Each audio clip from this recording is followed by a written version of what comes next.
And welcome back to the Halftime Report. I'm Bob Pisani. Time for ETF Edge. The third quarter saw heavy inflows into defensive sectors like gold and long-term treasury ETFs. Look at this outperformance here.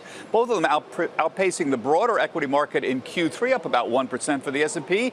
Defensive sectors like utilities and consumer staples continue to outperform after a small trip up in early September. Meanwhile, trade-sensitive cyclical sectors, I'm talking metals and energy, materials, retail, all lagged this quarter. So what's ahead for Q4? Here to discuss, Tim Seymour, Seymour Asset Management, Jay Jacobs, Head of Research and Strategy at Global X Funds. And Tim, what really strikes me is gold up 5% for the quarter once again, and heavy inflows. I mean, it's not just the prices went up. People were putting money into the ETFs as well, and a lot of creation going on there. So if you look at CFTC data through last Thursday or Friday, you actually had the biggest inflow of gold since kind of mid-August. So tells you people are obviously gearing up. I would make an argument, though, if you believe that Fed rate cut expectations would be repriced, I think you're going to see a little bit of heaviness here around 1,500 on gold. But no question, PGM, so palladium at record highs, the gold-silver ratio has been something that investors have been loving to play in here, and I think it makes a lot of sense that the ETFs have had traction.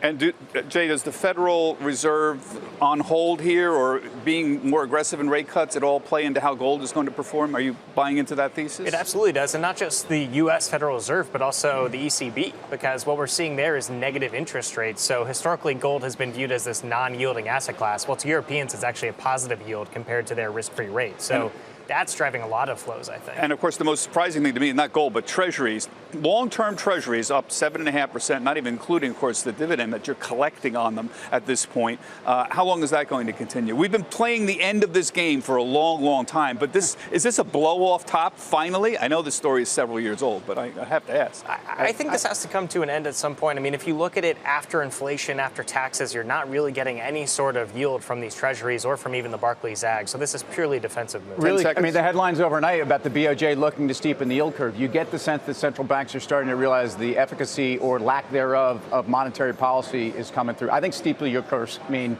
lower TLT.